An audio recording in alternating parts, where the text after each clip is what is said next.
राधे राधे। तो आज हम श्रीमद् भागवत के 12 अध्याय भक्ति योग का अध्ययन करेंगे अर्थात पाठ करेंगे। तो चलिए शुरू करते हैं। अर्जुन ने पूछा कि जो आपकी सेवा में सदैव तत्पर रहते हैं या जो अव्यक्त निर्विशेष ब्रह्म की पूजा करते हैं, इन दोनों में से किसे अधिक पूर्ण माना जाए।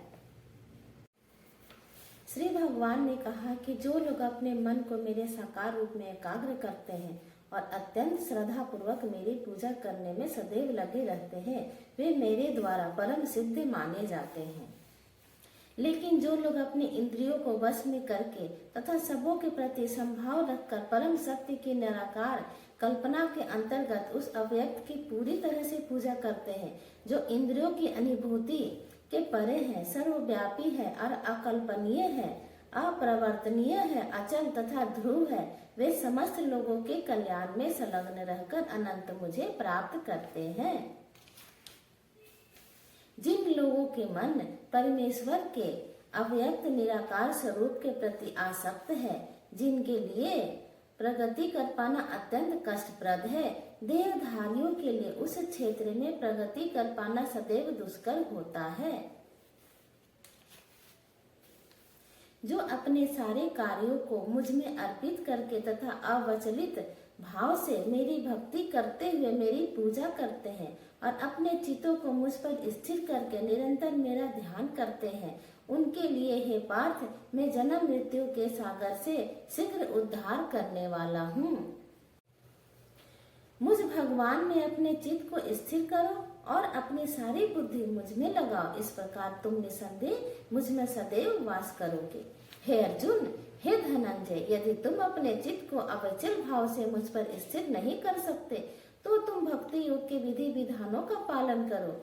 इस प्रकार तुम मुझे प्राप्त करने की चाह उत्पन्न करो।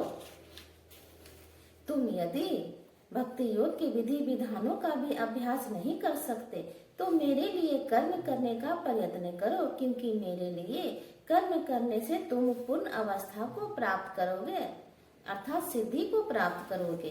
किंतु यदि तुम मेरे इस भावनामृत में कर्म करने में असमर्थ हो, तो तुम अपने कर्म के समस्त फलों को त्याग कर कर्म करने का तथा आत्म स्थित होने का प्रयत्न करो।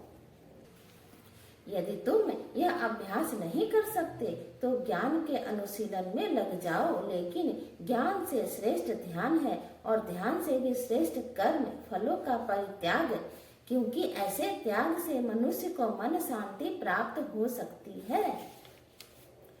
जो किसी से द्वेष नहीं करता, लेकिन सभी जीवों का दयालु मित्र है, जो अपने को स्वामी नहीं मानता और मिथ्या अहंकार से मुक्त है, जो सुख दुख में संभाव रहता है, सहिष्णु है और सदैव आत्मतुष्ट रहता है, आत्म संयमी है तथा जो निश्चय के साथ मुझ में मन तथा बुद्धि को स्थिर करके भक्ति में लगा रहता है, ऐसा भक्त मुझे अत्यंत प्रिय है। जिससे किसी को कष्ट नहीं पहुंचता तथा जो अन्य किसी के द्वारा विचलित नहीं किया जाता, जो सुख दुख में भय तथा चिंता में संभाव रहता है, वह मुझे अत्यंत प्रिय है।